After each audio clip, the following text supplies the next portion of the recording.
2020년 4.15 총선 이후 대한민국에서 치러진 10개의 공직선거는 모두 부정선거였습니다. 이 다큐멘터리는 대한민국에서 벌어진 부정선거의 진실을 밝히기 위해서 노력해온 평범한 시민들의 투쟁에 관한 기록입니다.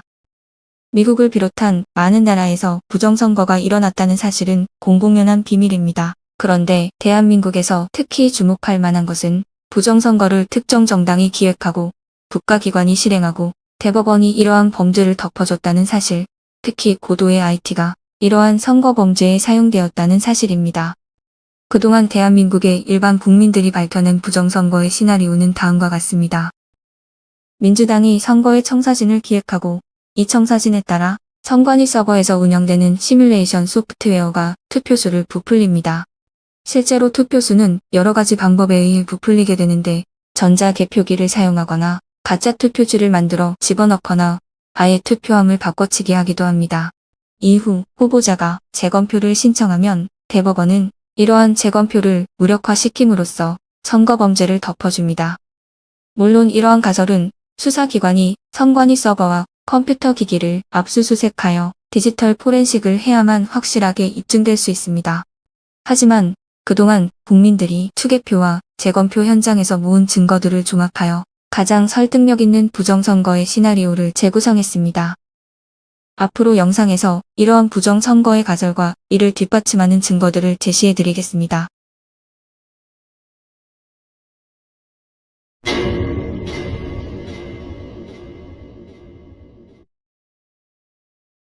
(2020년) 4.15 총선 전에 대등한 여론조사에도 불구하고 더불어민주당이 큰 차이로 선거를 이기자 많은 사람들이 놀랐습니다.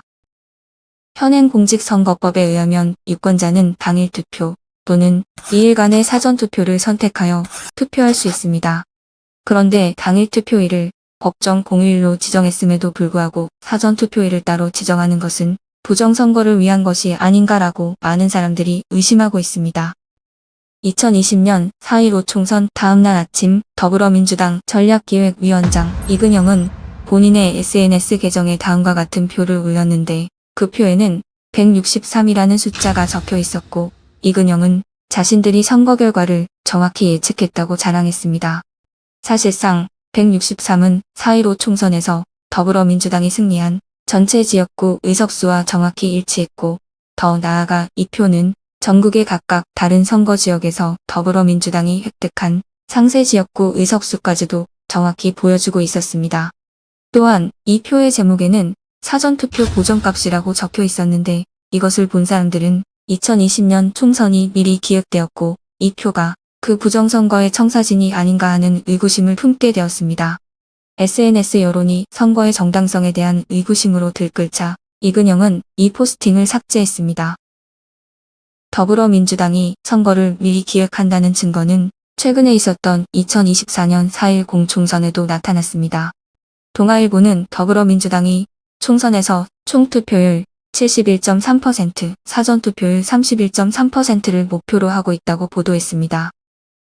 정당이 목표 투표율을 소수점 한 자리까지 정한다는 것도 특이한 일이지만 더 놀라운 일은 실제 총선 사전투표율이 민주당의 목표치 31.3%와 정확히 일치했다는 사실입니다.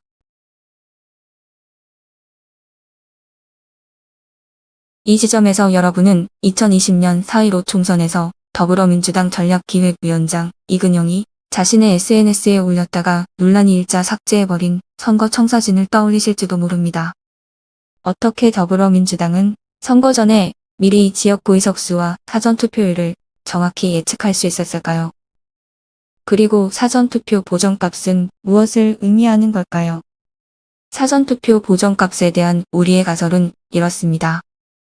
사전투표 보정값은 더불어민주당이 목표로 하는 지역구 의석수에 따라 결정됩니다. 예를 들어 전체 국회의석 300석 중에 더불어민주당과 국민의힘이 똑같은 의석수를 나눠 갖는 것을 목표로 한다면 사전투표 보정값은 1이 됩니다. 더불어민주당 163석을 목표로 세팅한 2020년 4.15 총선의 경우 사전투표 보정값은 1.71이었습니다. 이에 더하여 선거 청사진에는 꼭 당선시켜야 하는 자당의 후보들, 꼭 낙선시켜야 하는 반대당의 후보들 명단도 포함되어 있습니다. 전국 각 지역구의 여론조사, 예상 투표율과 함께 사전투표 보정값을 토대로 시뮬레이션 프로그램을 돌려 사전투표수가 부풀려지고 이렇게 부풀려진 총 사전투표수를 전국 각 지역구에 배분하게 됩니다.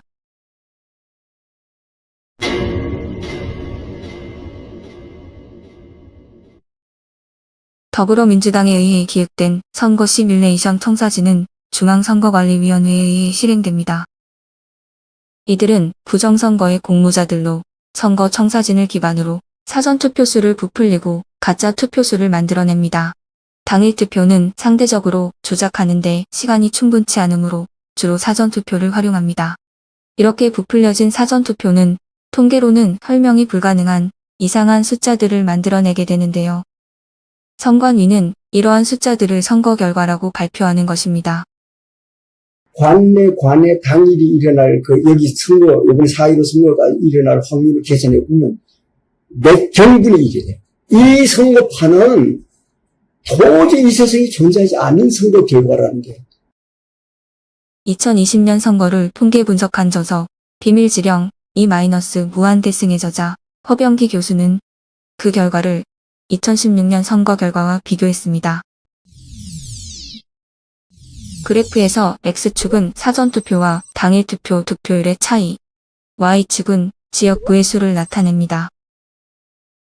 사전투표 득표율이 더 크면 원점의 오른쪽에, 당일투표 득표율이 더 크면 왼쪽에 위치하게 되는 것이지요. 2016년에는 양당 모두 데이터가 원점에 모여 있는데 이는 사전투표와 당일투표 사이에 득표율의 차이가 거의 없는, 즉 인위적 조작이 없이 유권자들이 투표한 결과를 보여주고 있습니다. 하지만 2020년에는 더불어민주당을 나타내는 파란 막대는 모두 원점의 오른쪽에, 국민의힘을 나타내는 빨간 막대는 모두 원점의 왼쪽에 있습니다. 이것은 거의 모든 선거구에서 더불어민주당은 사전투표에서 유리했고 국민의힘은 당일투표에서 유리했음을 보여줍니다. 더구나 그래프는 원점을 기준으로 10% 정도 양쪽으로 배치된 데칼코마니 형태를 나타내고 있습니다. 양당을 제외한 다른 군소정당들이 원점 가운데 몰려있는 것으로 미루어 보아 조작은 주로 양당을 중심으로 이루어졌음을 알 수 있습니다. 수학적으로 이렇게 분석을 해보면 하면 할수록 이건 부정이다 이런 얘기가 마음속으로 확신이 생깁니다. 이건 100% 부정이다. 그 예를 0.001%가 부정이 아니도 그게 아니라 100% 부정이라고 나옵니다. 수백 수천만의 유권자가 투표하여 선관위가 발표한 결과가 나올 확률은 동전 253개를 던져서 모두 악명이 나올 확률, 즉 거의 0이라고 허병기 교수는 말합니다. 이 그래프는 2024년 4.10 총선의 전국 결과를 나타내는데요. 빨강은 국민의힘이 획득한 의석, 파랑은 더불어민주당이 획득한 의석을 나타냅니다. 당일 투표에서는 전국의 많은 지역에서 국민의힘이 이겼지만 사전투표에서 그 결과가 역전된 것을 볼 수 있습니다. 이러한 경향은 서울과 수도권 선거에서 더 확실하게 나타나는데 당일 투표에서 선전한 국민의힘이 사전투표에서는 서초구 1개, 강남구 3개 지역구를 제외한 모든 지역에서 더불어민주당에게 역전당했다는 것을 알 수 있습니다. 이러한 현상은 사전투표 조작 없이는 현실적으로 불가능한 일입니다.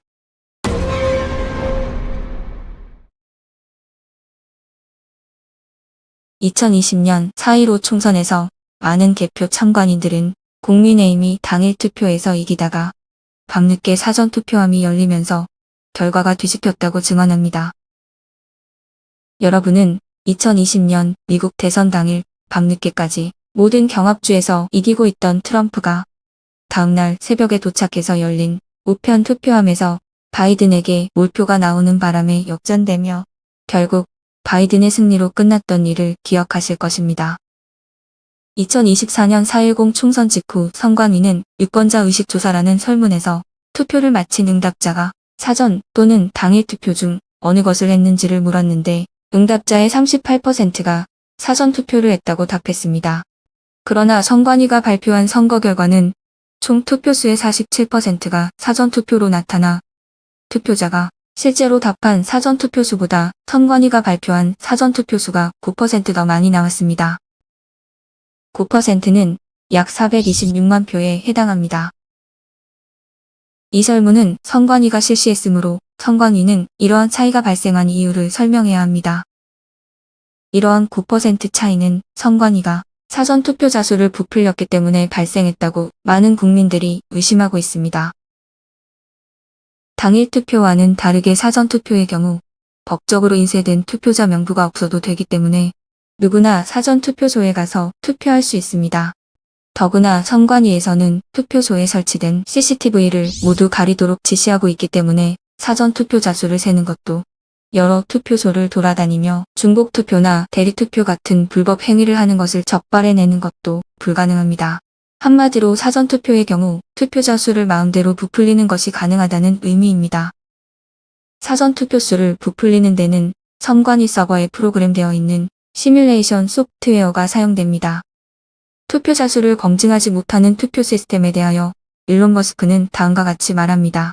우편 투표와 결합하는 경우 투표 시스템은 선거 부정을 검증하지 못하게 설계되는 것입니다. 투표자가 직접 가서 투표하는 투표소의 경우 적어도 카메라로 투표자 수를 세어서 실제 투표수와 비교해 봄으로써 대규모 부정선거를 방지할 수 있기에 우편 투표와 드롭박스 투표는 허용되지 말아야 합니다.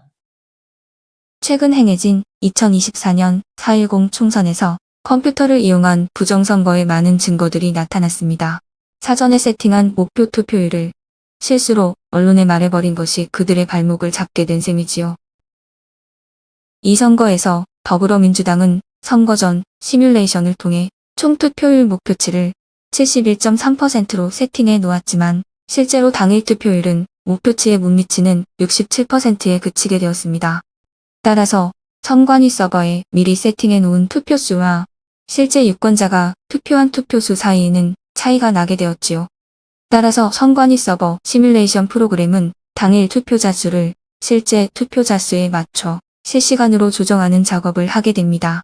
선관위 서버가 이렇게 투표자 수를 실시간으로 조정하는 장면을 한번 보시죠. 2024년 총선 당일 시민들이 선관위가 발표하는 투표자 수를 체크하고 있습니다.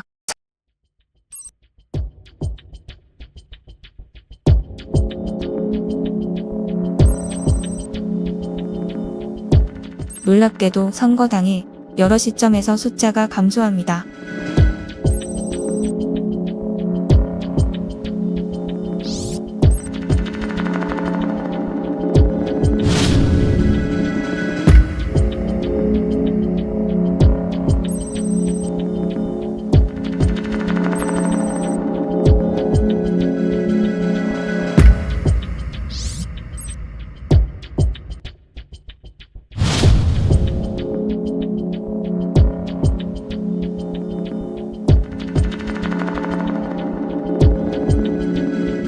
갑자기 투표자 수가 모두 0으로 변합니다.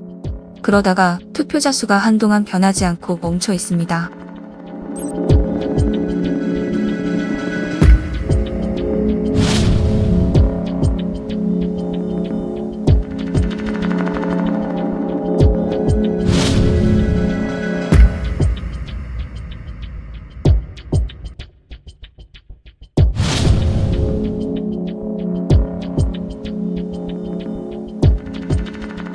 (37분이) 지난 오후 4시 44분 투표자 수가 마침내 변합니다.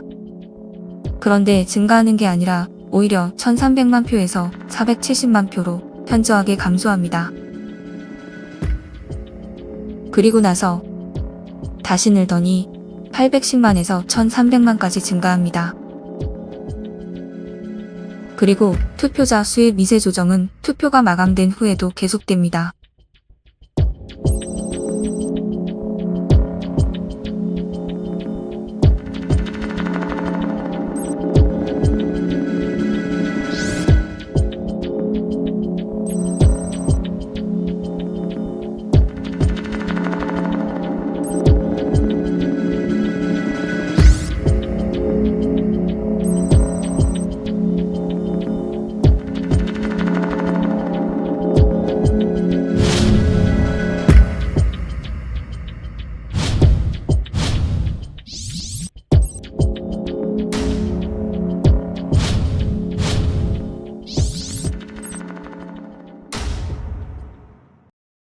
이러한 투표수의 널뛰기 변화는 선관위 발표 결과가 유권자의 실물 투표를 실제로 개표한 결과가 아니라 컴퓨터 프로그램이 만들어낸 숫자라는 사실을 말해줍니다. 선관위가 시뮬레이션에 의해 부풀려진 투표수를 발표하기 때문에 발표된 투표자 수와 개표된 투표지 수 간의 차이가 발생하게 됩니다. 사전투표의 경우 유권자에게 나누어준 투표지수와 투표함에서 나와서 개표된 투표지수는 정확히 일치해야 합니다. 하지만 2024년 총선에서 이 두 숫자가 다른 지역구가 많이 나왔습니다. 어떤 지역구의 경우 유권자에게 교부된 투표지가 투표함에서 다 나오지 않은 경우도 있었고, 반대로 유권자에게 교부된 투표지보다 많은 수의 투표지가 나오는 경우도 있었습니다. 특히 후자의 경우, 즉 투표율이 100%가 넘는 일은 부정선거의 확실한 증거가 되는데 수많은 지역구에서 이러한 일이 벌어졌습니다. 최근 부정선거 11호 유혈 사태가 벌어진 베네수엘라를 떠올리게 되는데요. 여기서도 투표율이 100%를 넘었다고 하지요.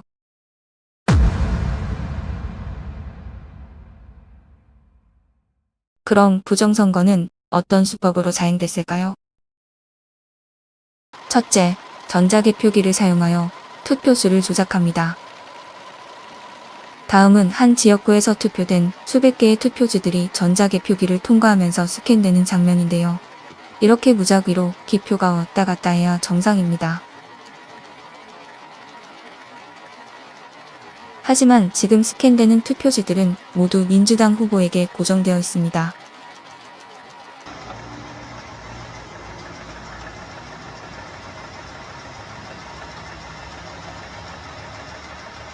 이렇게 모두 민주당 후보에게 기표된 100장이 넘는 투표지 연속 스캔 장면에서 여러분은 이른바 바이든 스파이크라고 불리는 2020년 미국 대선에서 일어난 괴이한 사건을 떠올릴 수 있을 것입니다.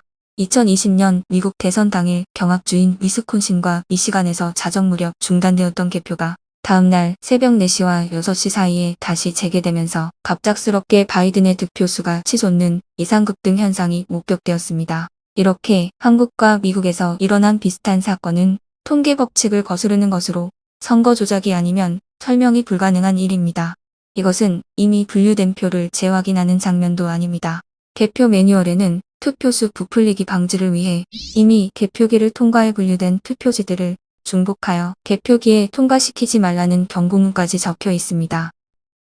중앙일보 기사에 의하면 2020년 4.15 총선 당시 부여 개표소의 참관인들은 전자개표기에서 더불어민주당 표가 실제보다 많이 나오는 것을 목격했습니다.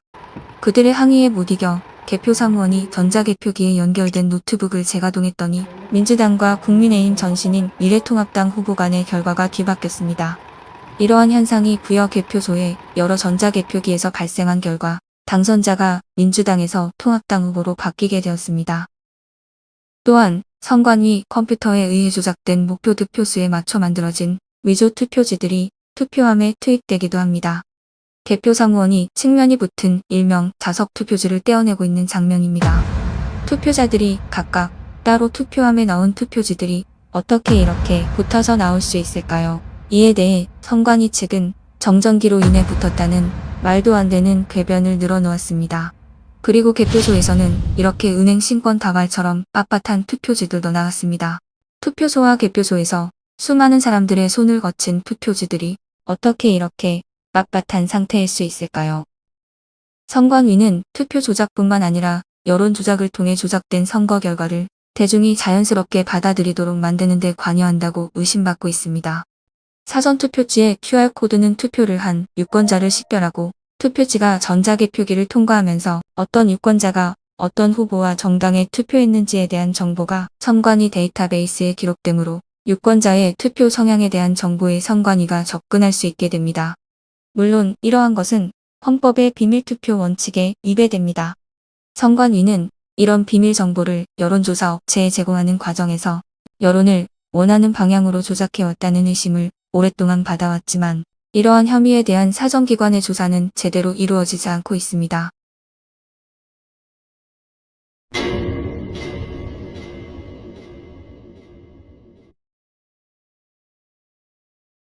2020년 4.15 총선 직후 대법원에 139건의 재검표가 신청됐지만 극소수만 받아들여졌습니다. 그중 하나가 당시 현직 국회의원 중 유일하게 선거 결과에 항의하며 재검표를 신청한 민경욱 의원의 지역구인 인천 연수울입니다. 공직선거법상 재검표는 신청 후 6개월 이내에 판결해야 한다고 명시되어 있음에도 불구하고 이 재검표 재판은 1년도 더 넘어 시작되었습니다. 사전투표함을 개봉만 하면 정말 이것은 희상천외한 이상투표지들이 쏟아졌단 말입니다. 그것을 보면서 저는 진짜 충격을 받고 소름이 끼칠 정도였습니다. 윤용진 변호사가 재검표에서 목격했다는 가짜 투표지들입니다.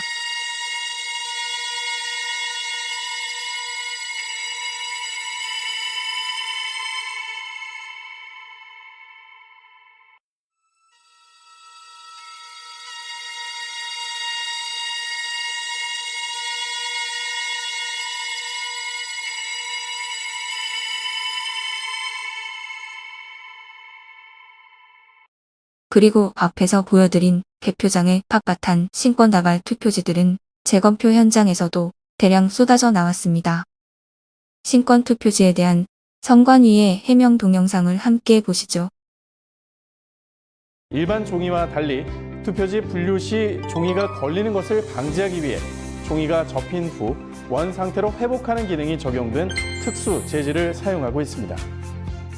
그러므로 접힌 자국이 없는 투표지가 돈다발처럼 묶여 다량 발견된 것이 선거 결과 조작의 증거는 될 수 없습니다. 설사 이 해명을 믿는다 치더라도 개표장에 나온 다른 접혀진 투표지들에 대해서는 어떻게 설명할 수 있을까요?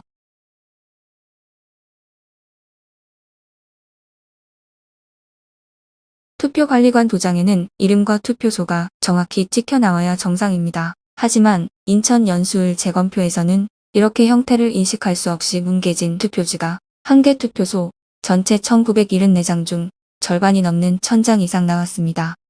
해당 투표소의 투표관리관이 재검표의 증인으로 출석하여 본인은 이런 도장을 찍은 적도 심지어 투표일에 이런 투표지들을 본 적도 없다고 증언했지만 재판관인 대법관들은 그 증언을 무시했습니다. 인천 연수울 재검표에 참여한 인쇄 전문가의 증언입니다. 대법관들 세 분한테 박준 변호사가 가가지고 이건 인쇄해서 재단한 거지 우리 국민들이 찍은 투표지가 아니다라고 이렇게 설명을 했더니 조재현이라는 그 대법관이 안 듣겠다고 그냥 고개를 돌려버렸어요. 또한 투표소에서도 개표소에서도 존재했던 투표지들이 재검표에서는 나오지 않은 이상한 사건도 있었습니다. 이러한 투표지에 유권자들이 투표했다고 분명히 투표록에 기록이 되어 있었지만 재검표에서는 나오지 않은 것입니다. 이는 개표 이후 재검표 전에 투표함이 통과이 되었다는 강력한 증거입니다. 2022년 7월 대법관 천대엽, 조재현, 이동원은 민경욱이 제기한 선거 무효 소송에서 피고인 선관위 편을 들어주며 소송을 기각했습니다. 그들이 소송을 기각한 이유로 내세운 논리는 원고 민경욱이 누가 어떻게 부정선거를 저질렀는지 밝히지 못했고 어떤 범죄자도 저렇게 명백한 증거를 남기지 않았을 것이기 때문에 부정선거가 아니라는 그야말로 황당하기 이를 데 없는 궤변이었습니다. 게다가 관행상 대법관이 선거관리위원장을 겸직하도록 되어 있는데 선거무효 소송의 피고인인 선거관리위원장이 본인 사건의 재판관이 되는 것은 명백한 위헌입니다. 이에 많은 국민들이 대법원의 명백한 편향성과 불순한 의도에 분노하게 되었습니다. 재검표에서 나온 투표지들은 한눈에 봐도 가짜임이 분명했고 종이에 무게를 달아보거나 루페로 투표지를 자세히 들여다보면 진위 여부를 쉽게 확인할 수 있었지만 대법관들은 그런 조사 과정 없이 선거 범죄자들에게 면죄부를 준 채 부정선거 범죄를 그대로 덮어버렸습니다.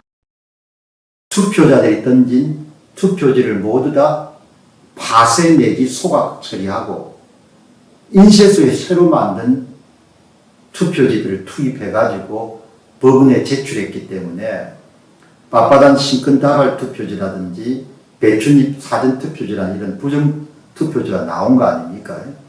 그거를 대한민국의 대법관들이 다 아는 겁니다. 알매도 불구하고 본인들이 그냥 듣기로 결정한 겁니다.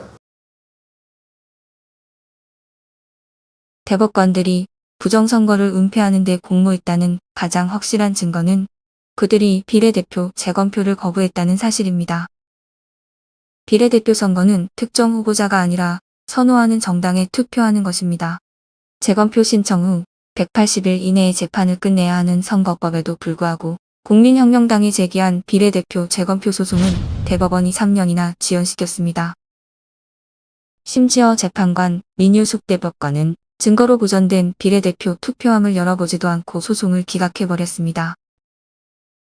미처 선관위는 사전에 세팅해 놓은 조작 득표수에 맞춰 비례대표 투표지를 준비하지 못했던 걸로 보입니다. 그래서 만약 비례대표 투표함을 개봉했더라면 선관위 발표 득표수와 투표함 속에서 나온 투표지 수 사이에는 큰 괴리가 있어 부정선거임이 너무 명백할 것이기 때문에 민유숙 대법관은 결사적으로 재검표를 막은 것으로 보입니다. 대한민국 총선에서 유권자는 지역구와 비례대표 이렇게 두 장의 투표지를 받습니다.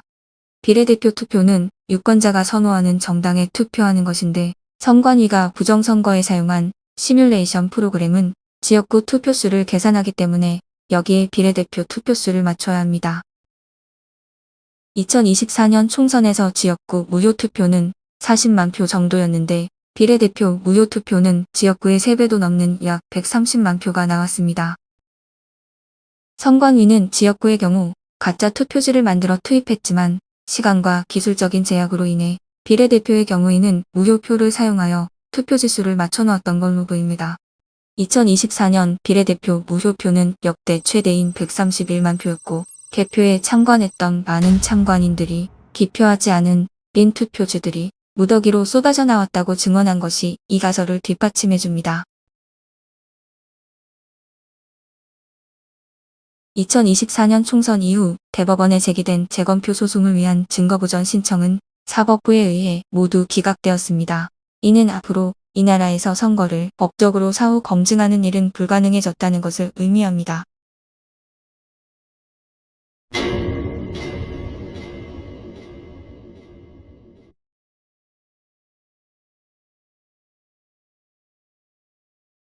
도둑맞은 선거에 대해 이의를 제기하는 소수를 제외하고 대부분의 대한민국 국민들은 이 문제에 대해 침묵하고 있습니다. 대통령 윤석열도 예외는 아닙니다. 헌법 위반으로부터 국민을 보호하겠다고 취임 선서를 한 바 있지만 선거 부정이 발생한 지난 10번의 공직선거에 대해 수사를 해달라는 국민들의 요구를 현재까지 거부하고 있습니다. 그 10번의 공직선거 중 1개를 제외한 9개가 그의 정권 하에서 발생한 일인데도 말입니다. 부정선거는 단순한 범죄가 아니라 국가 안보에 대한 중대한 침해입니다. 특히 중국 공산당의 비호하에서 북한의 끊임없는 도발이 계속되고 있는 현실에서는 더욱 그렇습니다. 2020년 4.15 총선 9개월 전 민주당 싱크탱크인 민주연구원 원장 양정철은 4일 동안 중국을 방문하여 공산당 당교와 협약을 맺습니다. 그리고 나서 세계적으로 유명한 중국의 IT 기업인 텐센트도 방문합니다. 회계사 출신 활동가 로이킴은 선관위가 발표한 2020년 선거 데이터를 분석하던 중 중국 공산당의 구호로 유명한 팔로우 더 파티라는 문자열이 아스키 코드 형태로 그 안에 숨겨져 있음을 발견했습니다. 프로그래머가 그 문자열을 데이터에 심어놓은 알고리즘을 찾아낸 것입니다. 개표와 재검표에서 발견된 조악한 위조 투표지의 상태로 미루어 볼 때 그 투표지들은 국내가 아니라 중국 등 제3국에서 급조된 것으로 의심되고 있으므로 이 문제를 결코 가볍게 넘길 수는 없습니다. Canadians have been hearing and reading a lot about the issue of attempted foreign interference, particularly from China, in our elections. 중국 공산당이 그동안 캐나다를 비롯한 많은 나라의 선거에 개입했다는 것은 널리 알려진 사실입니다. 따라서 많은 국민들이 부정선거에 의해서 국가안보와 자유민주주의 체제가 위협받고 있는 현실을 걱정하고 있습니다. 국가안보와 자유민주주의 체제를 위협하는 부정선거의 수많은 증거들이 나타났음에도 헌법을 수호할 책무가 있는 대통령이 부정선거 수사를 지시하지 않는 것은 명백한 직무유기입니다. 선관위 직원들이 새벽에 투표함에 봉인지를 뜯고 정체를 알 수 없는 투표지들을 투입하고 있는 광경입니다. 선관위는 이 투표지들이 우편으로 정상 배달된 관외사 전 투표지라고 주장하고 있지만 그것을 증명할 방법은 전혀 없습니다. 또한 투표함에 봉인지를 개표 전에 함부로 뜯는 것은 불법이고 봉인지를 뜯게 되면 흔적이 남도록 되어 있지만 다음의 영상은 당연하다고 믿어왔던 것들이 사실과 다름을 보여줍니다. 봉인지를 테스트한다고 여기에 붙여가지고 이렇게 하면 흔적이 남습니다 했는데 깨끗하게 떨어졌어요. 말이 됩니까? 어이가 없다. 풀안 남았네요. 죄송합니다. 아, 죄송한 게 아니죠, 그거는. 그러면은 글자 영어 알파벳이 나오죠. 아무데 떼도요. 비는 자체가 그런 거라서 이거는. 봐요. 이야, 정말. 봅시다. 와, 이거 표시 안 나네. 이거 많이 된다. 이거는. 잠깐, 내가 가서 이신청하고 올게. 심지어 부정선거의 직접적 피해자인 국민의힘도 부정선거를 부인하고 있습니다. 그들은 부정선거의 진상을 밝혀달라는 시민들의 요구를 무시하고 심지어 음모론자라고 치부합니다. 또한 부정선거 문제를 제기하는 자당 의원들에게 공천에서 불이익을 주는 등 그들의 입에 재갈을 물리는 행태를 보이고 있습니다. 부정선거 때문에 국가의 민주주의가 벼랑 끝에 서건 말건 나는 당선되었으니 그만이다. 또는 다음 선거에 다시 나가려면 기득권에 잘 보여야 되기 때문에 선거 결과에 불복하면 안 된다. 이러한 기회주의적 행태가 그들에게는 국가를 향한 애국심이나 본인에게 투표한 유권자들에 대한 책임감보다 앞서는 것입니다. 2024년 총선을 지휘한 국민의힘 당대표 한동훈의 말을 들어보시지요. 부정선거 프레임도 저를 갖고 가려고 했는데 저는 부정선거의 증거가 확실히 나온 게 없기 때문에 부정선거에 관한 음모론이나 이런 거에 공감하지 않는다는 점을 분명히 해줍니다.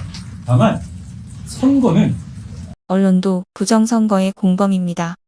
2020년 4.15 총선 재검표에서 수많은 가짜 투표지들이 쏟아져 나왔고 선관위와 대법원이 짜고 재검표를 무력화하여 선거범죄를 은폐했지만 이런 사실을 보도한 주류 언론은 없습니다. 소수의 마이너 언론만이 이런 사실을 제대로 보도했을 뿐입니다.